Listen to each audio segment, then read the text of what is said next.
बिस्मिल्लाहिर्रहमानिर्रहीम। अस्सलाम वालेकुम नाज़रीन, आप देख रहे हैं प्रोग्राम कड़वी बात और मैं हूं जुल्फ़कार मीर। नाज़रीन, पंजाब और KPK में इलेक्शन मसला फ़ीसा गौरस बनते जा रहे हैं। ऐसी म्यूज़िकल गेम का आगाज़ हो चुका है कि जिसमें किसी को समझ नहीं लग रही कि मामलात जाने किस तरफ है। गवर्नर साहब कहते हैं कि तारीख इलेक्शन कमीशन ऑफ पाकिस्तान ने देनी है। इलेक्शन कमीशन अदालतों की तरफ देख रहा है, अदालतें अहकामात जारी कर रही हैं, लेकिन उस पर अमल दरामद नहीं हो पा रहा। आज KPK के गवर्नर गुलाम अली का कहना था कि वो तारीख ज़रूर देंगे, लेकिन अदालत में नहीं बल्कि उनके ऑफिस से जारी होगी। लेकिन अभी हालात इस बात के इजाज़त नहीं देते। आइन कहता है कि 90 रोज़ के अंदर इन इलेक्शन हो जाने चाहिए, लेकिन जो रवैया नज़र आ रहा है उसके मुताबिक तो ऐसा लगता है कि इलेक्शन का अभी इनाकाद मुमकिन नहीं है। इसके साथ साथ जो अवाम है उन्हें ना इलेक्शन से कोई गर्ज नज़र आता है, बल्कि वो सिस्टम से ही लाताल्लुक़ है और उनकी सारी तवज्जो, सारे मसाइल महंगाई के हवाले से हैं। वो ये चाह रहे हैं कि हुक्मरान इस तरफ ज़रा तवज्जो दे, क्योंकि अब जो मिनी बजट पेश हुआ है 170 अरब रुपए के जो नए टैक्सेस लगाए गए हैं, उसने तो रही सही कसर भी निकाल दी है और आवाम की परेशानियों में कई गुना इजाफा कर दिया है। मौजूदा सूरत हाल में अब TLP यानी तहरीक लब्बैक पाकिस्तान ने एहतजाज की कॉल दी है। उन्होंने 72 घंटों का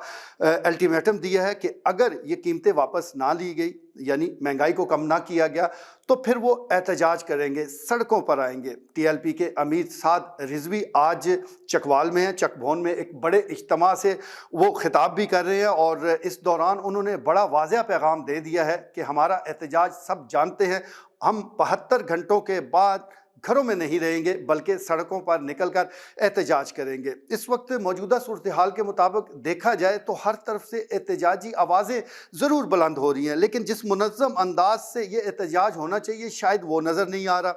दूसरी तरफ पाकिस्तान तहरीक इंसाफ के चेयरमैन इमरान खान ने भी एक एहतजाज की कॉल दी है और बुध से उन्होंने जेल भरो तहरीक का आगाज़ किया है। यानी इस वक्त एहतजाजी सियासत वो सर चढ़ कर बोल रही है, लेकिन इसके नताइज क्या निकलेंगे, क्या वक्त पर इलेक्शन हो पाएंगे या नहीं। इलेक्शन से ज़्यादा अहम मसला महंगाई का है और महंगाई जब तक कम नहीं होती उस वक्त तक तो आम आदमी के मसाइल हल होने वाले नहीं हैं। लेकिन फिर वक्त जो हुक्मरानों का रवैया है उससे तो नहीं लगता कि ये मसाइल हल होंगे, क्योंकि जिस तरह कुर्बानी हुक्मरानों को देनी चाहिए, जिस तरह वो खुद उनकी शाह खर्चियाँ हैं उसको कम करना चाहिए, वो दूर दूर तक नज़र नहीं आता। बल्कि हुक्मरान अवाम से फिर कह रहे हैं कि वो कुर्बानी दे। अब इससे अवाम से कितनी आप कुर्बानी तलब करेंगे, कितनी कुर्बानियाँ लेंगे। माजी में अवाम बहुत दफ़ा कुर्बानियाँ दे चुकी हैं, अब बारी हुक्मरानों की है और हुक्मरान जब तक अपनी मराद ख़त्म नहीं करेंगे या कम से कम 50% उसमें कट नहीं लगाएंगे,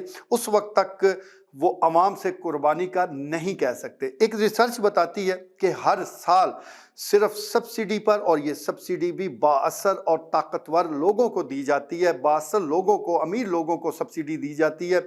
इन पर और मराद पर 17 अरब डॉलर सालाना खर्च हो जाते हैं। आप अंदाज़ा कर सकते हैं कि कितनी खतीर रकम मैं सब्सिडी और मराद पर खर्च हो रही है। लेकिन ये वो तबका है जो एलीट क्लास है, जिसको अल्लाह ने पहले ही बहुत कुछ दे रखा है, और जहाँ बात आती है आम लोगों की, अवाम की, उनको अगर कुछ देना हो तो पहली बात तो ये है कि हुक्मरान वसाइल की कमी का बहाना करते हुए हाथ खड़े कर देते हैं और अवाम को ये तसल्ली देते हैं कि फ्यूचर करीब में उनको ज़रूर मराद देंगे, फिल वक्त ख़जाना खाली है। लेकिन जब सालाना इन लोगों पर मराद की बात आती है या उनको सब्सिडी देने की बात आती है तो 17 अरब डॉलर तक सब्सिडी दे दी जाती है। उस वक्त ख़जाना भी भरा होता है, उस वक्त कोई कानून भी रुकावट नहीं होता।